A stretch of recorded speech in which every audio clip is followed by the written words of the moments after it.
Hey, yo, good morning, y'all. What's going on? Yesterday was the sixth worst day in the history of the stock market.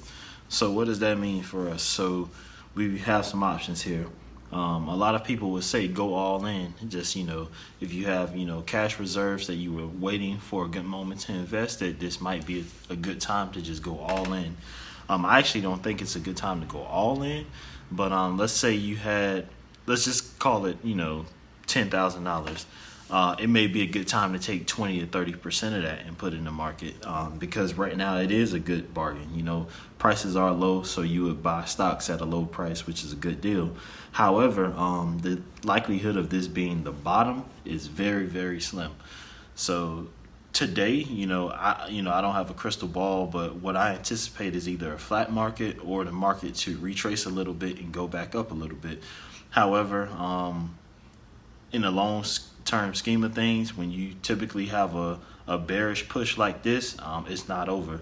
So that's why I wouldn't go all in with the cash that you have if you were looking to invest it. I would use 20-30% of it, buy stocks that you were looking at, possibly an index that you were looking at, because you can get it at a bargain right now. What I would do, I wouldn't sell off any positions because this is when you lose money. When you panic, when you have stocks that you were holding and you had to buy them for a reason.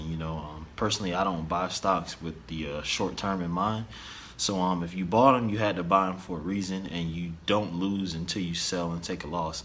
So this is not the time to sell a stock that maybe you were thinking about getting out of. You always want to sell at a high and take profit, and not sell at a low and take a loss.